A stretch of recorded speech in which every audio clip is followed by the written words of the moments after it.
That's bright. And it shows no picture. Picture's overrated, bro. There he is.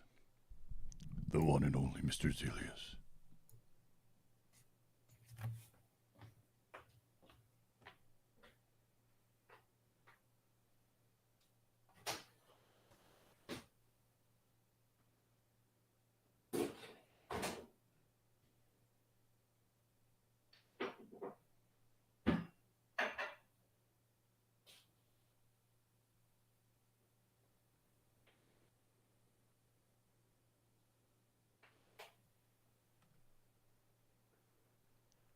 Oh, yeah.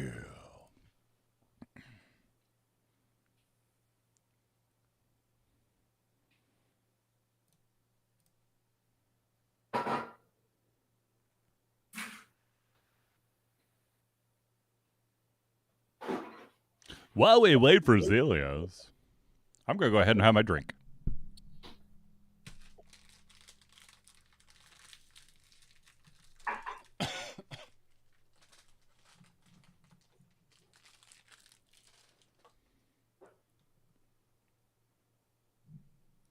Cheers, Internet world.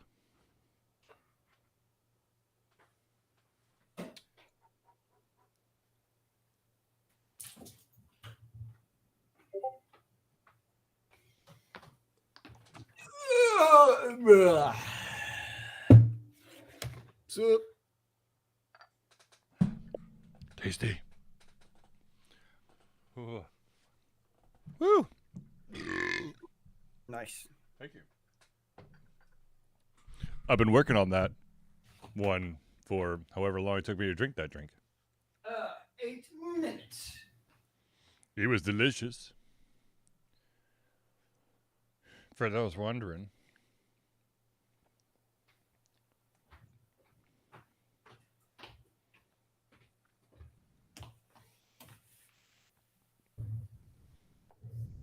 Are you doing a show?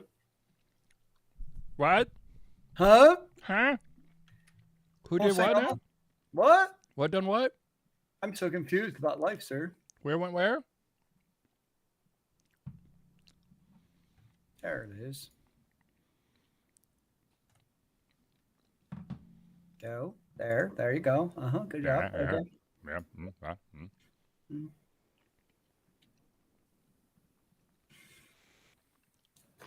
Uh-oh. Ryan Moore! What? Here, a chiropractic himself. Oh, my God. All right. Let's do this, shall we? Zelius, you ready? Doesn't matter. Yes. Oh. Then I'm indefinitely ready. Are you? Are you really? I mean, yes.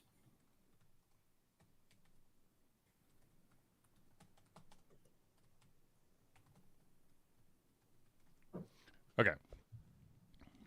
Let's do this. I'm going to mute Zelius. Actually, Zelius, talk real quick in the mic to make sure that you got the right... Yeah, what's up? I'm living the dream. What are you doing? So it's going to be, oh my God, yes, okay, woo. Yeah. Right. Here we go. Hit the record button. And then mute everybody.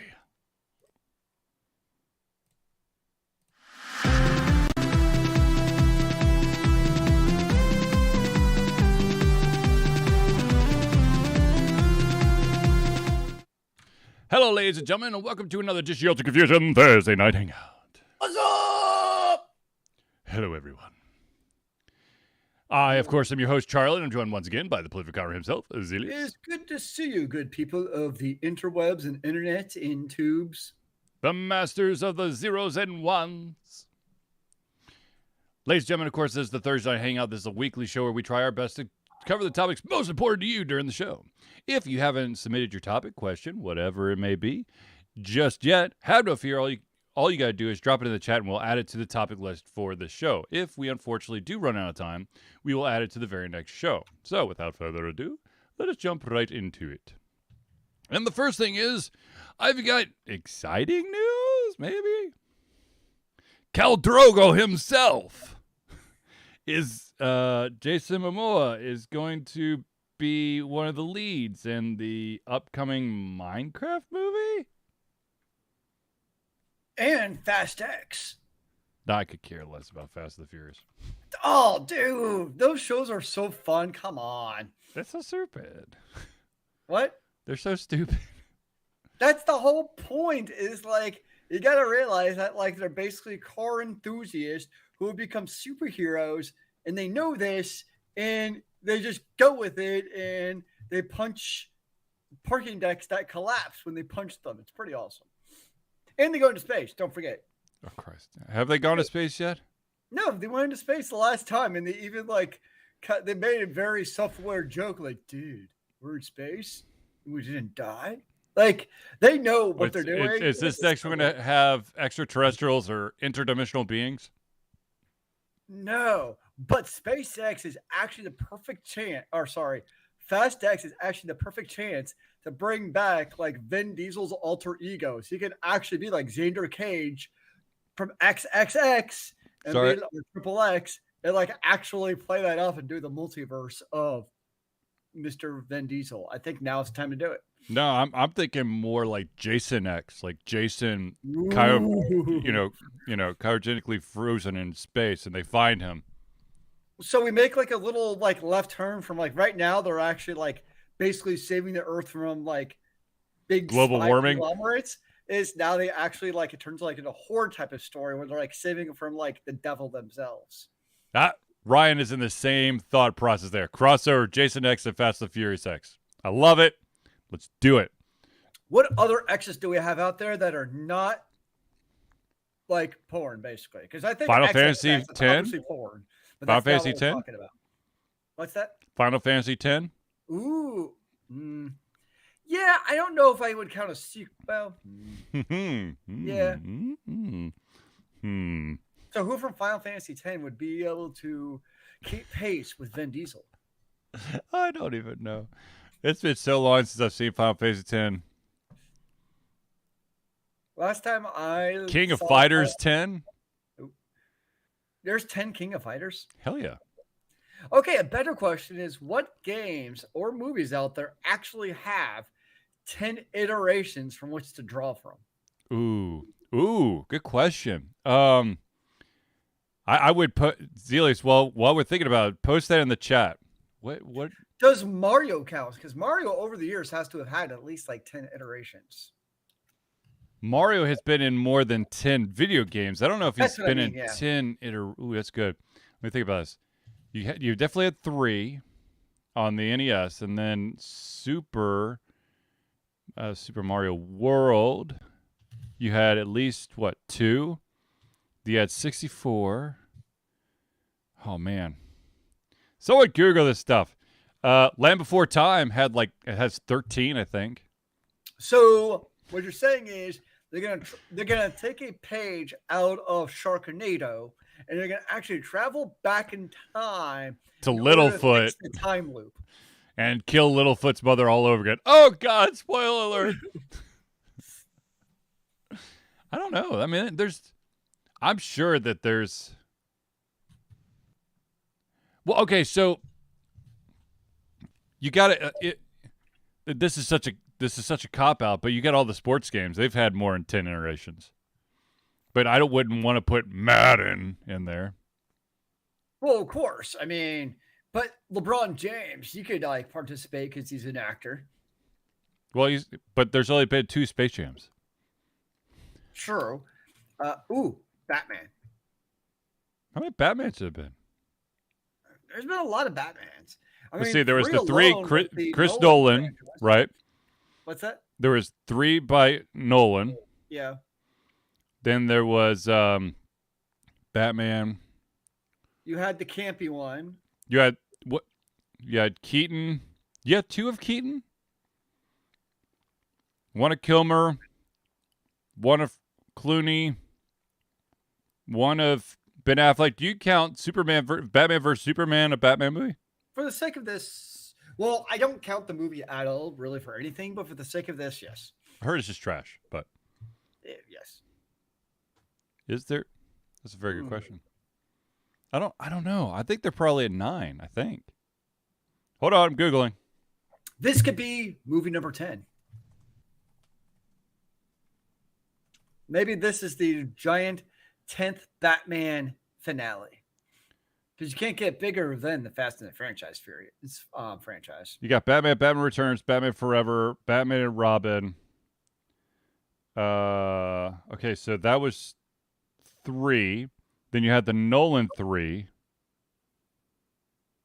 Then you had the Affleck 1.5, I guess. So 7.5, and then you have the Mr. Sparkly one.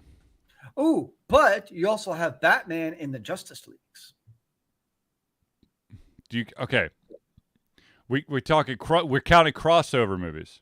I am for this. They've got 10. Well, I don't know if Disney would allow that, though. I don't think they would allow the crossover material in that regard. Oh, come on. Wouldn't it be awesome to see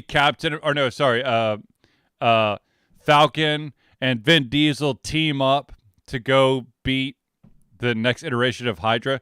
Pokemon would be one. Ooh. Okay, so Pokemon's actually very interesting. And ironically, 2 of the topics that we have to cover, one of them has to do with the new Batman movie, and one of them has to do with the 3rd Pokemon movie.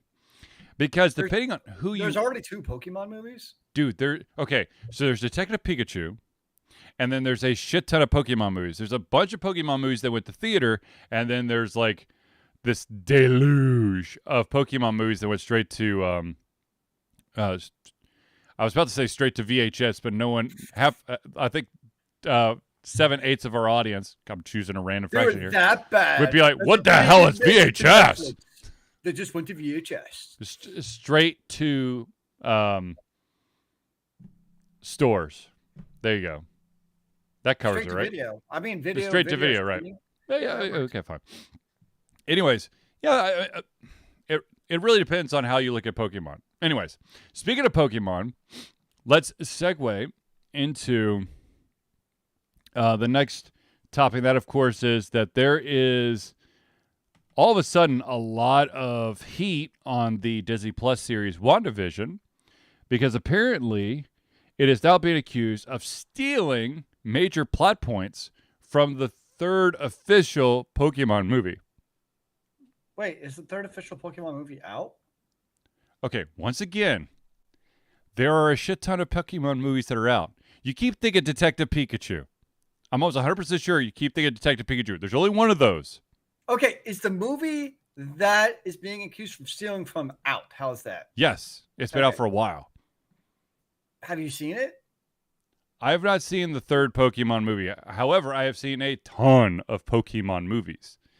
And this is just an accusation now? I mean, WandaVision's been out for a while. It's not exactly like a new thing in the last week. Remember, let's put that exact point into perspective here. Remember that it was like 10 or 15 years after X-Men, the animated series, came out, that a small Polish development studio comes out and goes, "You stole our theme music."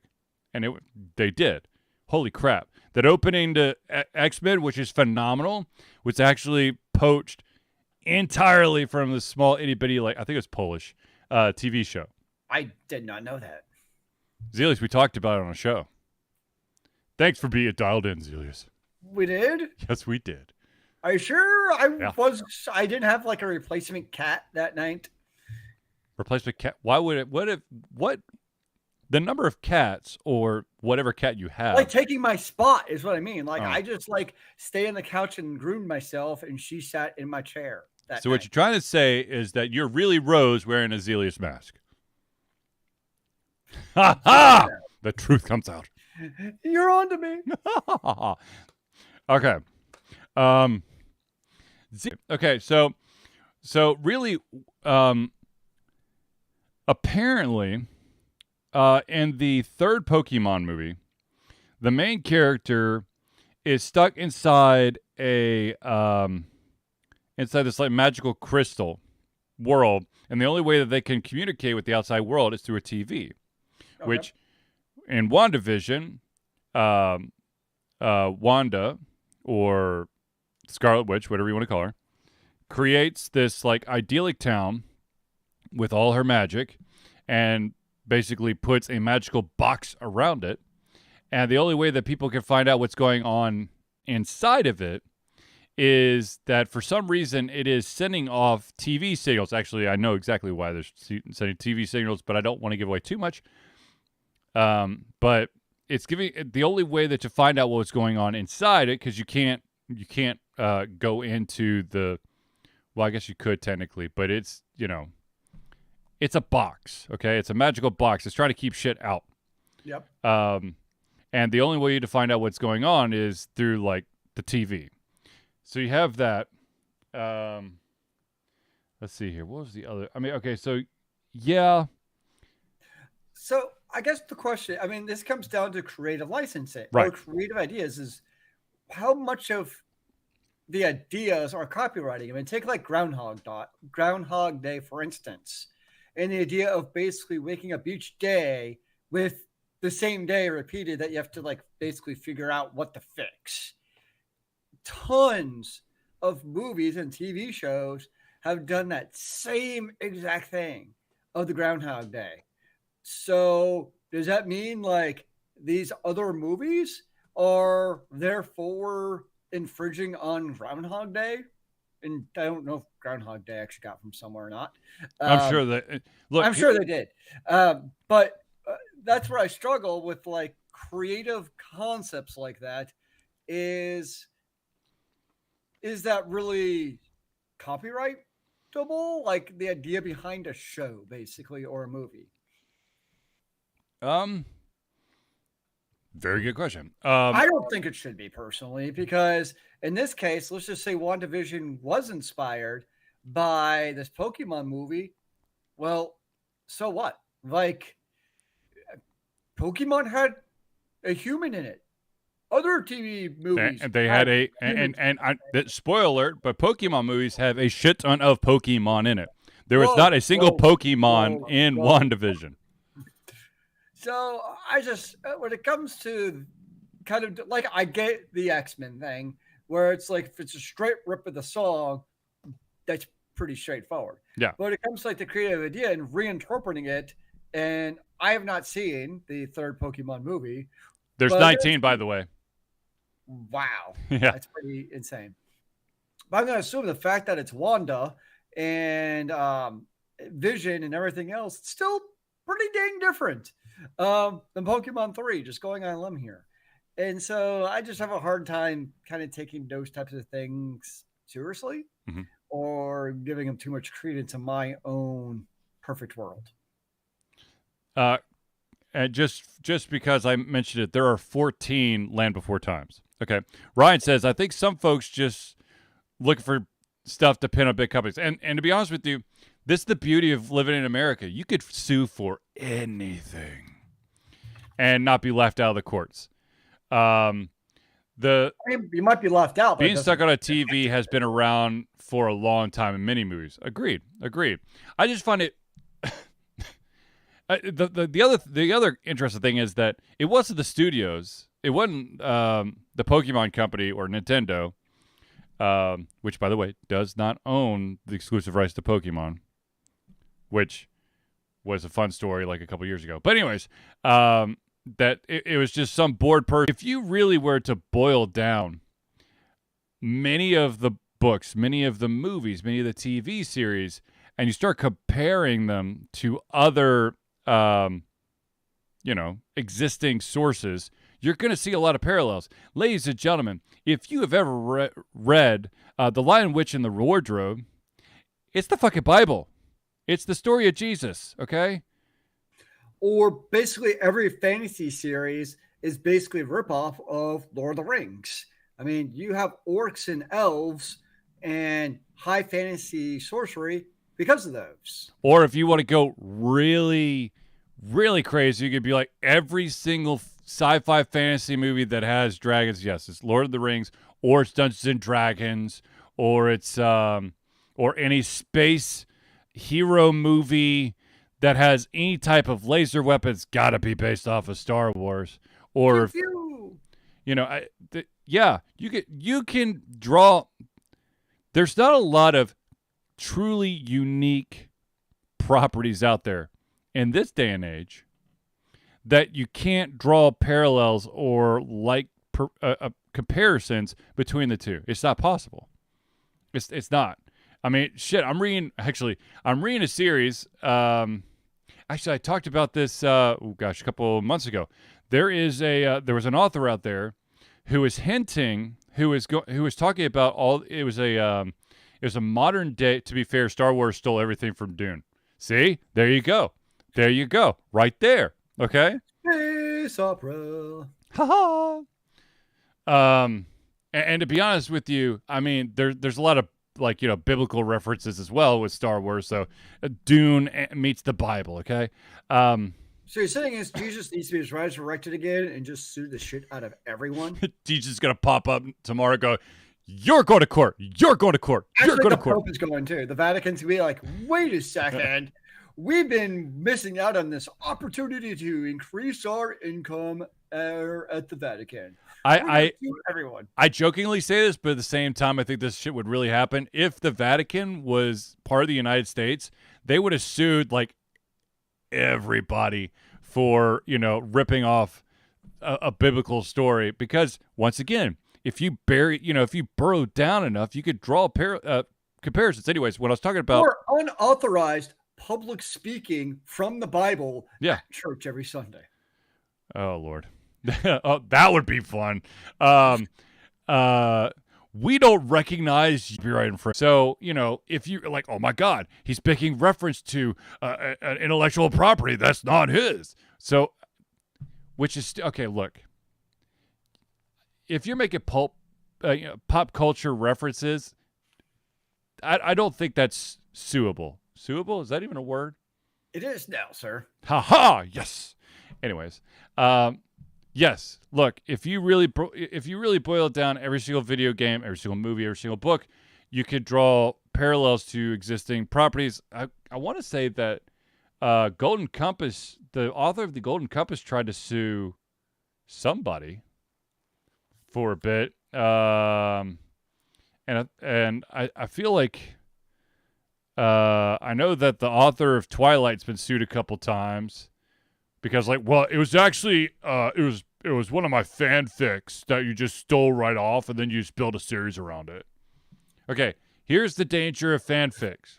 Okay, the wild, wild west of fanfic. Oh dear. Look, here's the deal: if you have something original, if you believe it's original, let me preface this: if you believe it is original, then publish it.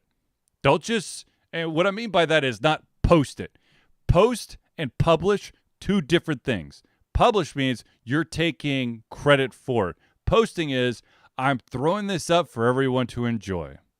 But I have a copyright amendment to everything I write on the internet, sir, including every single Facebook post. It says, this is not the property of Facebook. This is the property of Mr. Zelius. Therefore, they're wrong and I'm right. Here's a helpful hint to all those individuals out there who do want to protect any and every single post or published thought that you want to do. Create your own website and then post exclusively there, okay?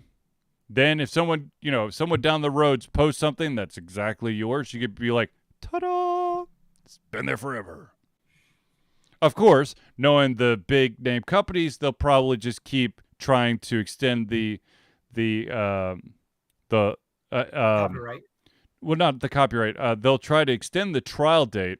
Oh yeah. Because I had a really cool idea, but I can't spend any more money trying to defend my cool idea because you've got millions and millions and I've got like thousands and thousands. Huge difference. You don't have like an infinite bank account to help bankroll Sadly, no. Perfectly valued lawsuit? Sadly, no. Oh. Yes, it is tragic. Anyways, one of the other topics that came up this week, if I could find it. Hold on one second here. Oh my gosh, where'd it go? We made mention of. Oh, there it is. We made mention of Batman and all the iterations of Batman. Some news outlet decided to interview Jim Carrey about how he felt about the new Riddler and the Mr. Sparkly Pants version of Batman. Sorry, Rob Patterson will always be Mr. Sparkly to me. I'm sorry, and I've only watched one Twilight movie, but all I could think is just seeing him. He's not even Cedric Diggory to me. Okay, he is Mr. Sparkle Pants. Okay. See, I haven't seen any of the Tainted movies, so that really doesn't affect my thought. And I actually liked him in Harry Potter. I thought he did good. No, I've got no problem with that. I'm just saying that when I think of Rob Patterson, I don't think of anything but Mr. Sparkly Pants. Well, maybe you just need to see Sparkly Black. I don't know what that is. No. Anyways, so Jim Carrey was asked about who was the actor's name? Paul Dano's version of the Riddler. And to be honest with you, I feel like ever since Jim Carrey did Kick-Ass 2, and then there was a lot of violence, and he's kind of like shied away with characters that are overly violent. Yeah. When I saw Tenet, it changed my mind about Rob Pattinson. I've never seen Tenet, so maybe it does it change it for the good, Ryan? Because it changes for the good. Maybe I'll maybe look into it. But anyways, so I feel like, because I remember he was really excited about playing this like crazy character. Jim Carrey was really excited about playing this crazy character. I think his name was Sergeant Slaughter. No, not Sergeant Slaughter. Something close to that. In Kick-Ass 2, and then of course a lot of like in-school violence or like violence happened, and then he stopped doing the media tour, the press tour, promoting the movie, because he's like, I just don't, we're promoting violence, for recreational fun, and I don't want people to do that. And so when they interviewed him, he said that no one gets hurt. I know there's a place for the Batman, and I don't want to criticize it, but it's not my kind of thing. It's very well done. Those movies are very well done. I mean, it seems like a pretty level-headed, reasonable response to me. He's got his reasons for doing his shows, and he's not like crapping on what they're doing. He's just very much like, yep, they're doing their thing, and I get it, but it's just not for me. It's very See, the thing is, it's amazing what an educated answer is. And that's one. He's like, look, it's not my cup of tea. I think that there are going to be individuals out there who may take it the wrong way. But I think the guy did an amazing job. And he also hints at the fact that one of the reasons why he likes doing Robotnik is that it's cartoon bombs. And in the end, no one really gets hurt. I mean, yeah, Sonic gets blown up and thrown all over the place, but it's a CGI character. I do have a special place in my heart for, I know it was cheesy as hell, but I do have a special place in my heart for him as the Riddler, and then Tommy Lee Jones as Two-Face. Yeah. They're some of my favorite villains because it was so campy and just over the top that. Oh, yeah. And they just dug into those roles. And I actually really enjoyed that Batman movie. I thought that was which one was that? That was Val Kilmer, I'm pretty sure. Right, but what was the name of it? Batman or Batman Forever? Hold on, let me see if I can. I can't remember which one it is. I feel like Batman Forever is the one with Arnold. That was not as good. Hold on, I'm looking it up real quick because this is gonna bug me now. Batman and Robin was Arnold. Okay, yep, you're right. So that means that maybe it was Batman Forever. Maybe it was Batman Forever. Hold on, we're looking it up. Because, okay, there's Batman Returns, Batman Forever. Yeah, that's coming. Yeah, that was it. Yeah. Then you had Nicole Kidman and Chris O'Connell. What? Nicole Kidman was in the third one. Yeah, you're right. Right. Yeah, she was Ivy. No, Nicole Kidman was not Ivy. That was Uma Thurman. Oh, you're right. My bad. Right. God. There's a lot of people in that movie. Damn. I know, there was. Jeez. So, ladies and gentlemen, we're going to take a quick pause to do our friends of the show. And so these are the beautiful individuals that help us out in so many ways. So to start her off, let us start with the one and only Indie Cluster. The Indie Cluster is an organization of independent game developers that want to gain exposure by being involved in the community. They collectively journey to popular conferences and traveling booth to help gain attention for their games. They make partnerships with local communities to bring games to the mainstream mindset. They highlight local, unusual, and rare concepts to challenge the paradigm of the common. They also host events to teach kids and minority groups about game development to hopefully one day enter the industry themselves. For more information, go to indiecluster.com. That's INDIES. Whoa, Lord. Let's start over again. INDIECLUSTER.com. Now, of course, the next shout out we got to give is to Noodle Boy Media, who's currently at PAX East, by the way. Ooh, Noodle Boy Media, founded in 2015 by Andrew Trent. Noodle Boy Media, previously WhatKid47 Media, is your choice for professional photo shoots and panel recordings at conventions. They pride themselves in providing a high level of professionalism, top-notch experiences, and quality services. If you want more information and to view their full list of services, check out facebook.com/NoodleBoyMedia. And hopefully this amazing gentleman is still around, but the next shout out to friends of the show that we have to do is Hero Chiropractic. Hero Chiropractic is a unique healthcare practice set up by Ryan Moore, the company's focus to elevate a patient's experience of freedom, creative expression, and joy. They believe that everyone can be a hero and has incredible heroic potential inside themselves waiting to be unleashed. Hero Chiropractic focuses on mobile chiropractic care in the greater Atlanta area. They are committed to healing clients by creating a plan of action uniquely suited for each person. They make that plan of action as convenient and affordable as possible, and most importantly, suited to your individual needs. For more information, go to herochiropractic.com. And finally, the gentleman, the maestro that has helped us out with our intro and outro, ladies and gentlemen, Crosspad Creative. Need a new logo or want to work on a full branding and content strategy? Or maybe you need music or audio for your content.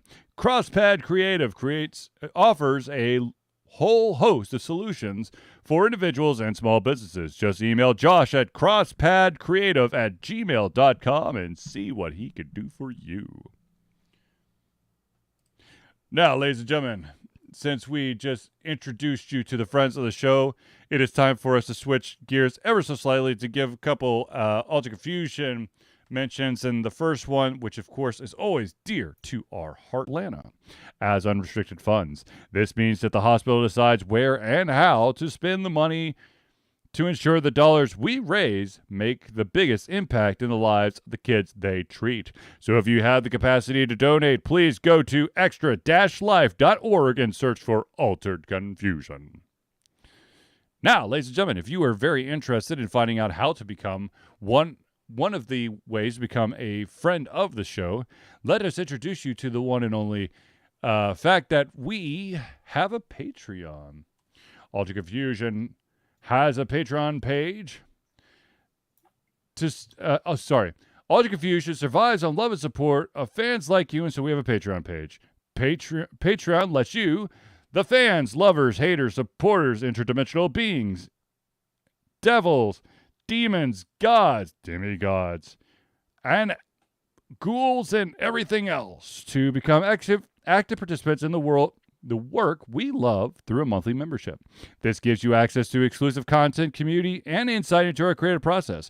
In exchange, we gain a bit more freedom to do our best work and the stability we need to build an even stronger creative career. Ladies and gentlemen, currently we have 2 tiers. 1, 2.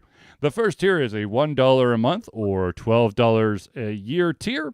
And what that will do is gain early access to all of our playthroughs, as well as the ability to take part in patron-only posts and polls to help shape the future of Altered Confusion. Now, if you want to take a huge step up, and by huge, I mean, it's $5 a month or $60 a year, and that will get you... Sir. Pardon?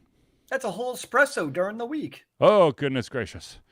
$5 a month or $60 a year will not only gain you everything at the $1 level, but it will also have your name or organization added to our thank you section for every single Thursday night hangout.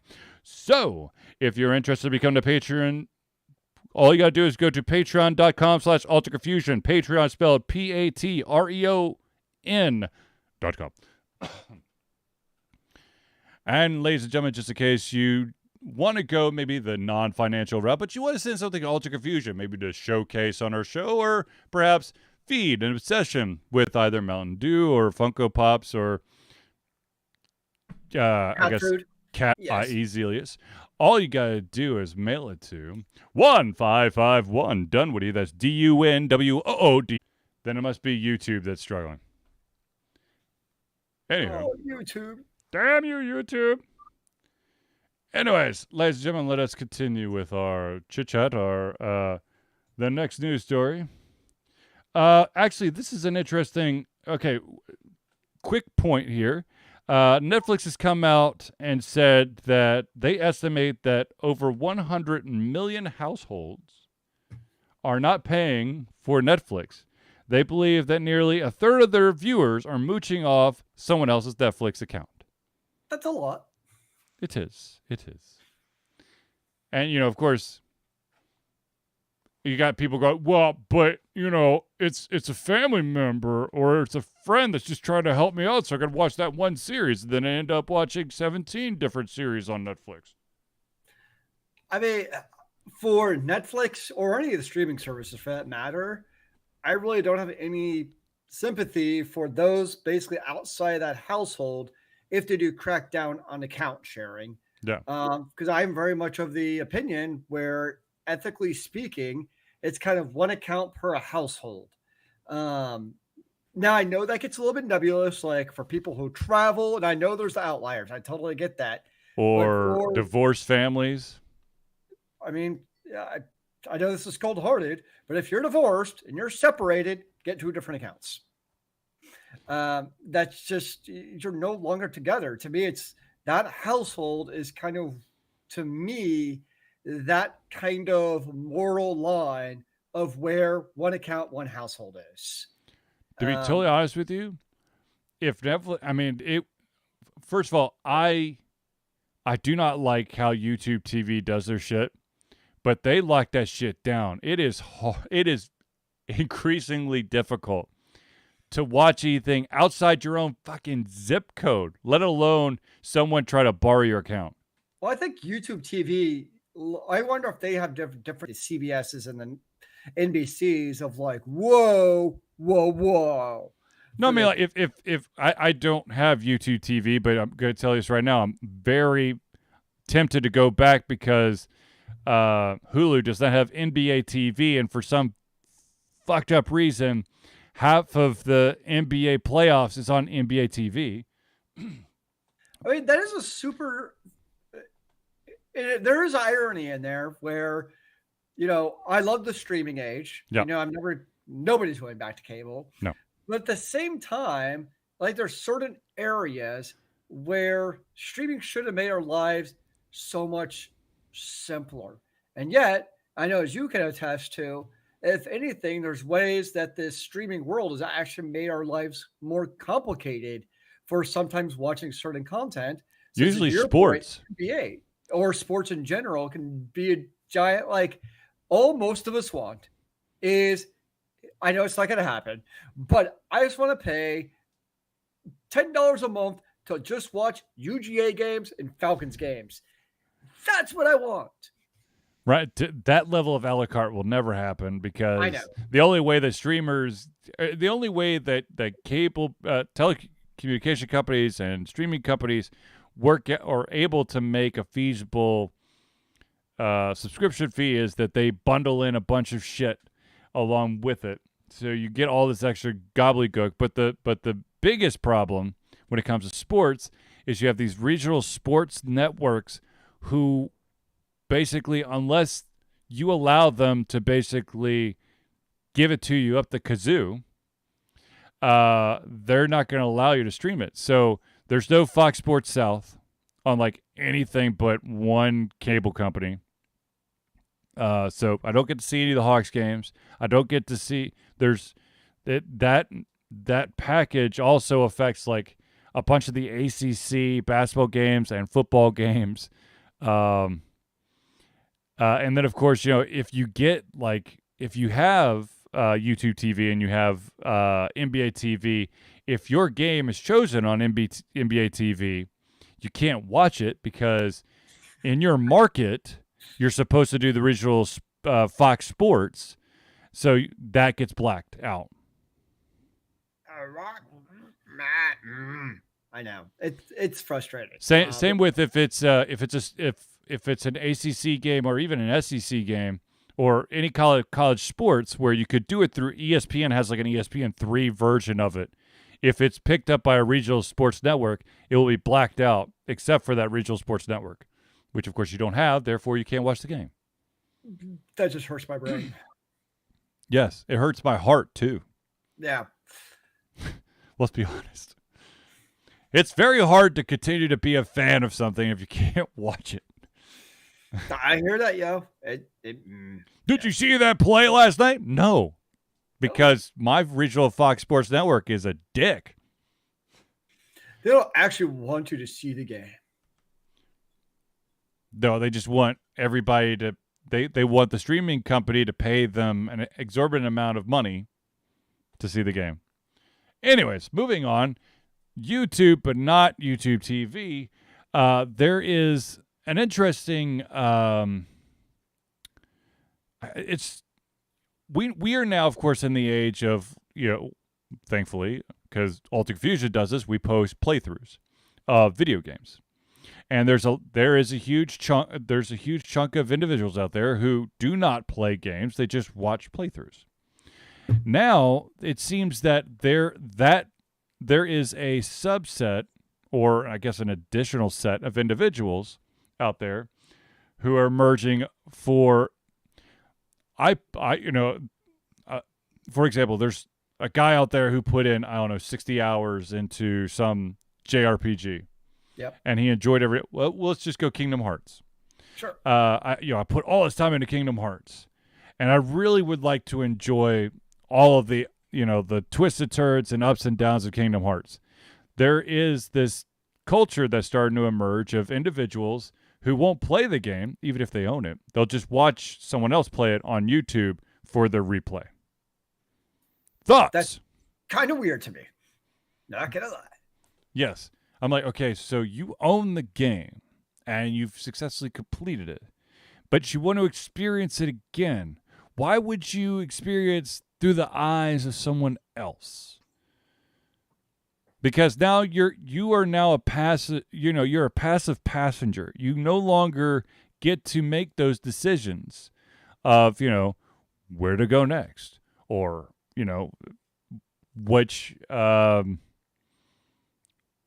dialogue choice you choose. So what you're saying is the developer needs to release a movie version of every game that they release and post that also onto YouTube. I think there's these wonderful games called what's that actually called? Xenosaga, which everyone just calls Xenocinema, which because a lot of the time you're just watching a movie. Because of all the cutscenes, yes. Yeah, I mean, to each their own, right? Ryan says you could see someone else's excitement of something for the first time again if they haven't played it before. That's true. You could maybe recapture some of that excitement through the eyes of someone else. I mean, that's a huge thing with music videos on YouTube nowadays is the I don't know if it's called this in video games, but in music it's called the reaction scene, and that's a big deal. The big deal in that, though, is usually you're listening to somebody who has like professional musical insight into, you hear something cool, what actually makes it cool. Yeah, but the problem is that the majority of the times I've watched reaction movies like professional vocalists or professional guitarists, and they're like, oh my God, look how off key is. And I just like, I'd rather just punch you in the face. I thoroughly enjoyed this. I wanted you to be in my camp. Most music videos are not actually live, right? Huh? Yeah, I know. No, like whoever's watching that video, I want to be like, they're not actually playing live. They're actually not Like, playing. That's what I mean. Yeah, like it's all dubbed over, obviously, for the original version, and then they act like they're playing in the music video, but they're not actually like recording that audio as they're playing it. Okay, so Ryan, the reaction, I would actually, I'd be okay with doing like reaction videos for the announcement of like a new Smash Brothers character, or the announcement that Blizzard has started giving a shit about their gaming community is actually going to do something about, Overwatch, or revamp something, or finally give Bobby Kotick his due and throw him into a very dark hole with no chance to escape. But with the interns. Huh? Put him with the interns. Yeah. They're getting paid now. He can get paid what the intern gets paid. Actually, speaking of which, since I brought up Bobby Kotick, which it's really pissed me off, let's throw another monkey wrench twist into it. It turns out that one of the high-ranking Facebook execs, a woman by the name of Sheryl Sandberg, apparently utilizing her political clout between 2016 and 2019, buried news stories about restraining orders that were filed against Bobby Kotick. One of the main reasons, at the time, she was dating him. I am shocked. So basically, but here's the thing that is like really, like if, in my mind, the kick in the nuts for her credibility. And that is that apparently she wrote a book called Lean In, a book about empowering women in the workplace and the running of an organization by the same name. Apparently what she did is that she caught wind of the Daily Mail was planning to run a story about the I think it was a restraining order, and she got to the Daily Mail, and of course, because she's a very important person, go, oh, by the way, you don't need to print that. The lady has rescinded her want for a restraining order. Of course, she didn't, but I'm just like, oh my God, seriously? Wow. Yeah, I got nothing on that. Yeah. I think the story speaks for itself. Of course, I think it was like a couple weeks ago. It turns out that the governor might have also interfered with the legal. The governor of California apparently was putting pressure on the law office that was trying to do the equal pay and sexual harassment lawsuit, causing the boss to quit the law firm, and then the second in command to resign, because like, look, if the governor is going to throw his weight around and try to bury stuff and change shit, then there's no reason for us to do this. It's already a sunken thing, so why are we even doing it? Already being sabotaged. And by the way, that lady at Facebook, she didn't do it once. She did it multiple times. She helped bury stories for Bobby Kotick to make his squeaky clean image squeaky clean, which of course it's. And yet he's somehow still employed doing the probably same thing nowadays. Oh yeah, no. The thing that the kicker is that he knew. It's not that he was like oblivious. He's like, oh my God, I can't believe this was happening in my company. He was actually a participant in some of the sexual harassment and mistreatment of employees. Like he was, and yet he still has a job. You know, it's the boy zone. It's a self-perpetuating cycle in a way. Okay, let's talk about something a little bit funnier, a little bit more, I guess, hopeful. or silly. There's no hope left in the world. I thought it was all gone. It's down to just a smidge, just down Okay. to a smidge. Anyways, Eric Wolpow is a co-writer for Portal, a fun little series that if you've ever Portal's a great game. So there's 2 of them out there, and he wants very badly to be part of a Portal 3. Yes. Now, he said, I'd work on another Portal in a second, but I can't do it, unfortunately. I could advocate for it, but it's not going to help. The problem is with 300 employees, and I don't know exactly the breakdown between the production side versus the Steam business side versus legal, there's a lot of opportunity cost for taking 75 people and trying to get a game made. As much as it seems like Valve often is a bunch of people sitting around sipping gin and tonic, everyone's working. He said, I'm not gonna lie, that's how I picture Steam.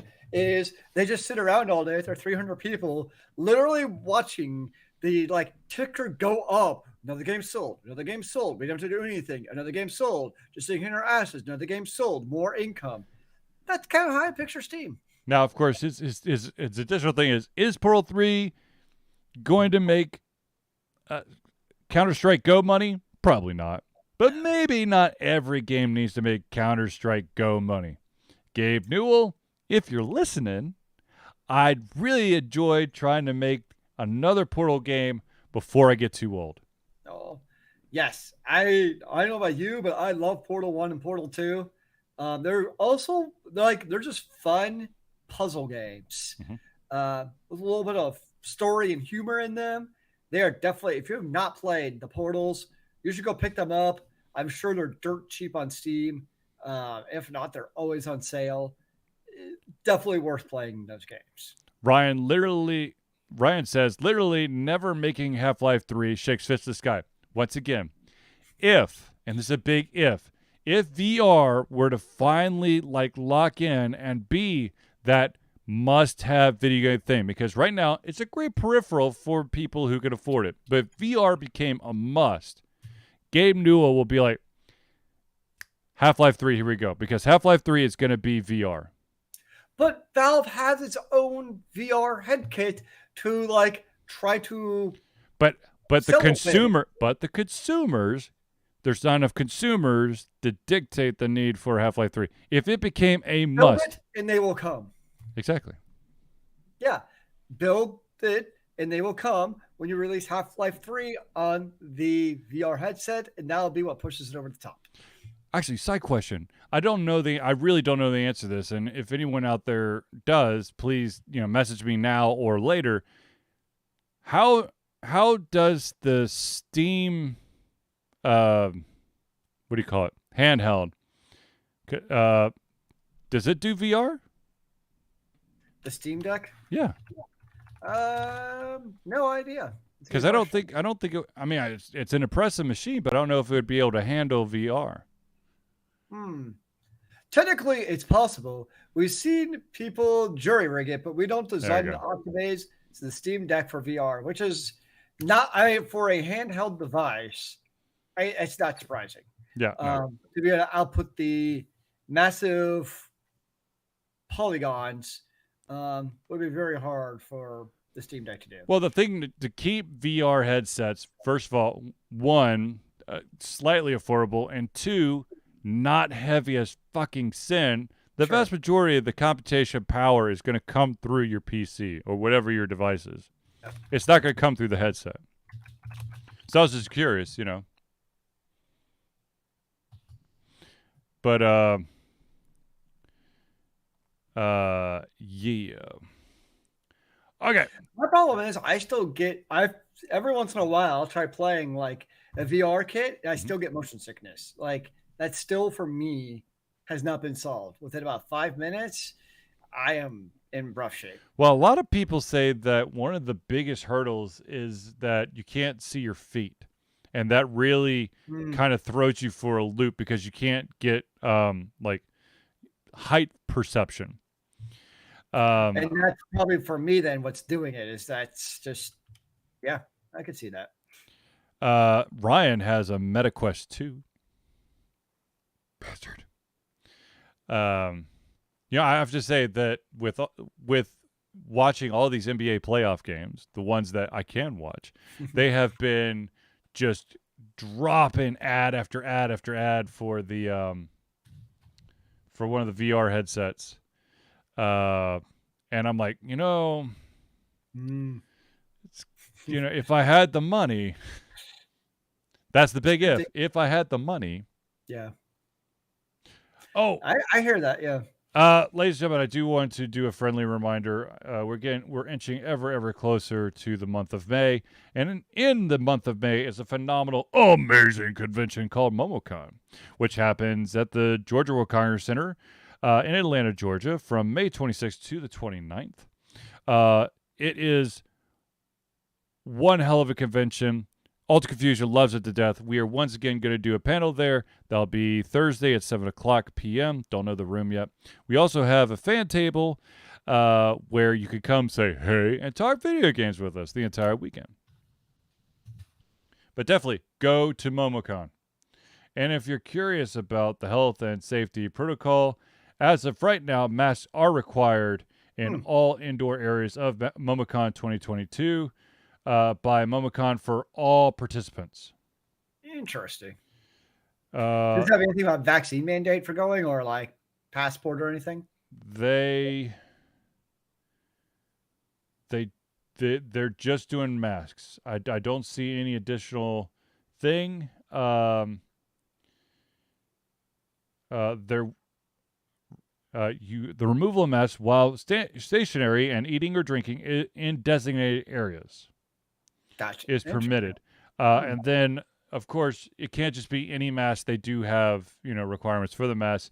The masks have 2 or more layers of washable, breathable fabric, completely cover your mouth and nose, fit snugly against the side of your face and don't have gaps, have a nose wire to prevent air from leaking out the top of your mask if possible. I will tell you, as someone who wears glasses, that nose wire is a must. Otherwise, I won't be able to see you after about 2 or 3 breaths because all my breath will be ventilated up and into my glasses and then nothing to see. See, that's how you know you have a mask on. Can you see today? Exactly.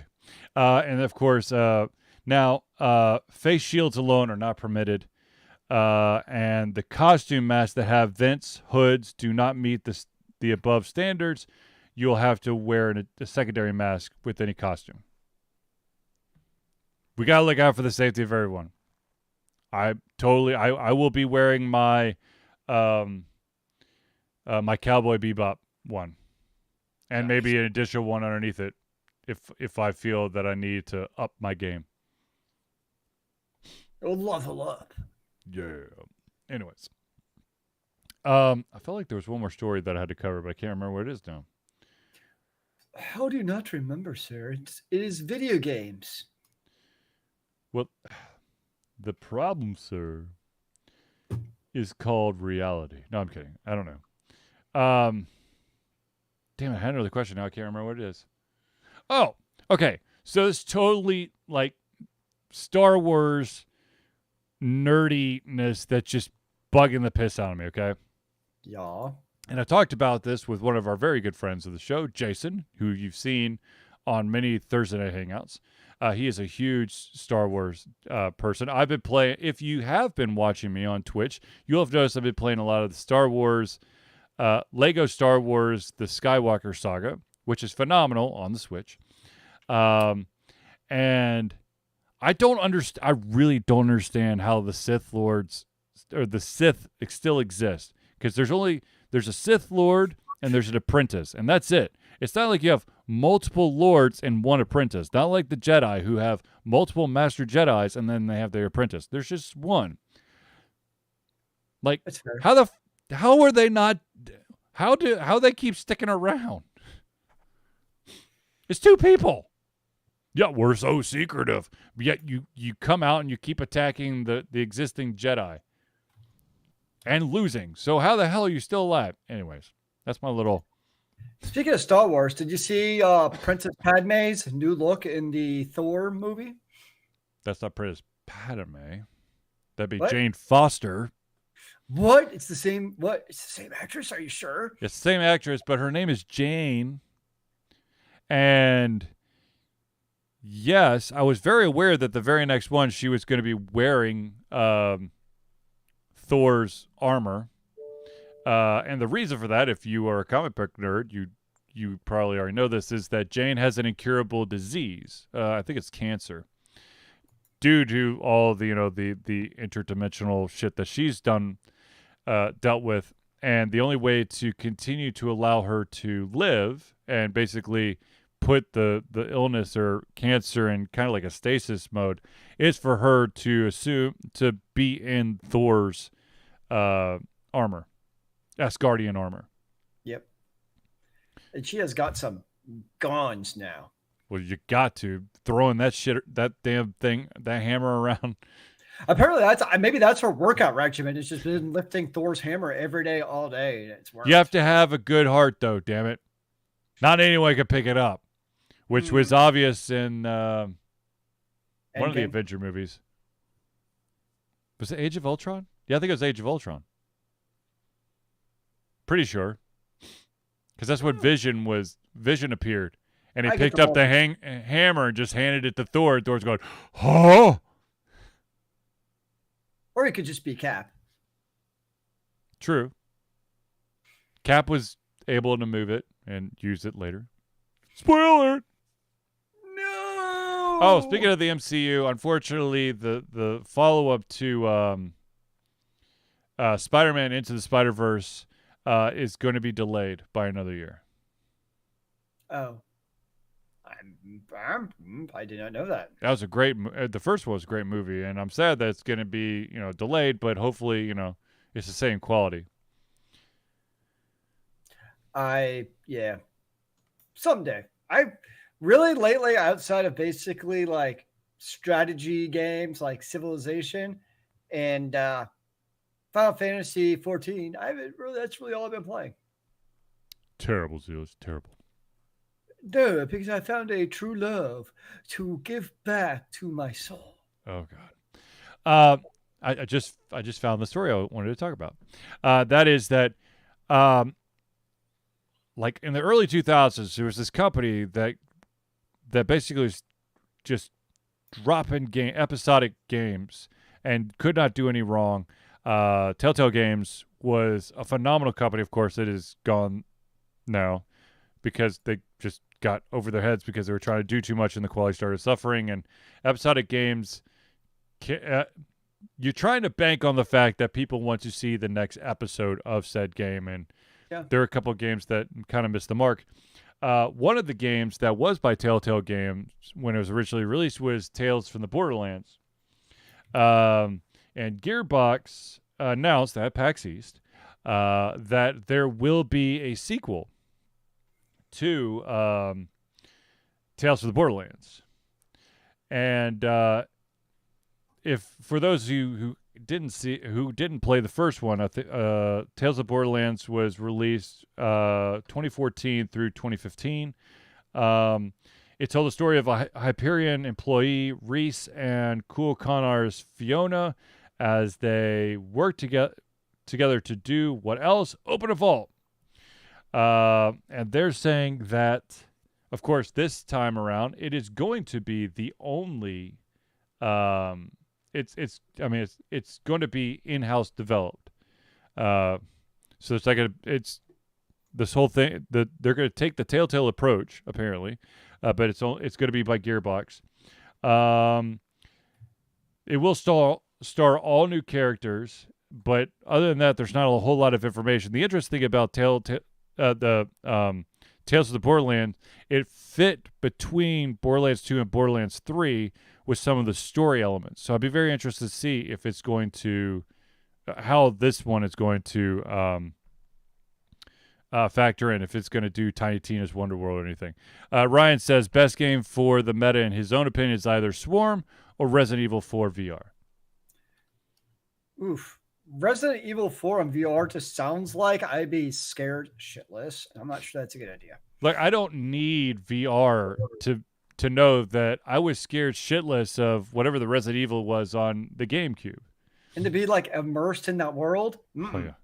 I'd have nightmares. I'm Look, pretty sure. I jumped clear out of my seat the first time. I cannot remember the exact Resident Evil. It was on the GameCube. The first time I saw just the very tip of the chainsaw appear over my shoulder and then cut across, and I knew I had just been sliced in two. I was like, nope. He says it's incredibly intense, which is probably Zelius does need his sleep. And I'm pretty sure that would cause him not to sleep forever. No, I have nightmares, very vivid. I would need medication. Okay, so when Zelius and I don't want to say back in the day because it makes it sound really freaking old, but back in the day, Zelius that's Resident Evil 4. Thank you, Ryan. Zelius was huge into this horror movie series called Scream. Oh gosh. Did you ever watch the new Scream? I have not. I actually want to. It looks like it is a throwback and back to the OG Scream. So I want to, but like my media watching habits are basically, unless it's like on Netflix or Amazon Prime, it like doesn't exist to me right now. Mm-hmm. Because I just haven't gone to the theaters and I just don't have any other services. It's kind of where I'm sitting at. So I do want to see it. But yes, there was a time when I could basically recite the entirety of the Scream movie verbatim. Oh, I know. I'm very aware, Zelius. Very aware. Yes. Let's see. I of course, because I have kids, I've got Hulu, I've got Netflix, and I've got Disney Plus. Though I really need to utilize my Disney Plus like pronto, because in Lego Star Wars Skywalker Saga, I have now played through the equivalent of episode 4, 5, 6, 1, 2, 3, and I need to refresh on the final 3 because I can't remember if I actually watched the last 2 or not. It's because it's fine if you don't actually watch the movies. I'm just saying, dude. As painful as episode 1, especially the end of episode 1, episode 2 in its entirety, and the episode 3 in its entirety. I still watched it, so I need to make sure that I actually watched the second and third last one. Well, I mean, I don't remember all the characters. I don't know all the characters, dude. I mean, you had Kylo Ren. Yep. You had Rey. Uh-huh. Does anybody else really matter? Finn. I mean, Poe. Luke Skywalker. Han Solo. Whoa. Leia. Whoa, Chewbacca. Whoa. Are you sure? I thought they were just in the OG 3. Nope. How'd they come back? That makes no cinematic sense. Lando Calrissian, was he in the last 3? I don't even know. I think Lando was in the very last one, if I remember right. I'll just rewatch Rogue One. I think it'll be fine. That's smart. Actually, I bet there's like a fan supercut that like boils down the last 3 into like an hour of like what you actually need to know. I'm sure that there's a fan supercut of the episode 1, 2, and 3 that takes about 25 minutes that boils down the important parts. It's literally just the fight between the Sith Lord and Obi-Wan Kenobi. Yes, thank you. Wait. Darth Maul or Darth Maul or the Darth that became, No, it was the Darth Maul fight. Okay, so Darth Maul, he fought 2 different Jedi. He was defeated by Obi-Wan. He did battle 2 Jedi. Damn it, Liam Neeson, you're not supposed to die. You're supposed to be a vengeful prick that goes after the killer or kidnapper of your daughter. Though at that time, he wasn't doing that. But anyways. He's still doing that in movies today. Oh, no, I know. Very well. I don't know how many Takens there are, but I feel like every once in a while, I'm like, no. He stopped doing Takens, and he's just they slap a different name on it, and it's basically Taken, but like in the snow or at sea. Like the same movie. Yeah. Every time I see like a preview for Liam Neeson movies, I'm like, Oh, it's kind of taken, but not, but is, but isn't, but is. But now he's grizzled and old, and he has emotions and stuff. I don't know who you are. He's like I don't know you where you are. Hard. But I have a special set of skills, and I'll fuck up your life for doing something that I didn't like. You didn't put that second layer of wax on my car. I'm coming after you. Wax on, wax off. Wax on, wax off. Anyways, okay, so ladies and gentlemen, I think we're at the end of the show. I want to thank everyone for tuning into the Ultra Confusion Thursday Night Hangout. For myself, Charlie, and Zelius, it's been a pleasure giving you the our heads, our mouths, and of course, our hearts. We'll be back next Thursday for another Ultra Confusion Thursday Night Hangout. Remember, kids, keep on gaming in the free world. Amen to that, brother.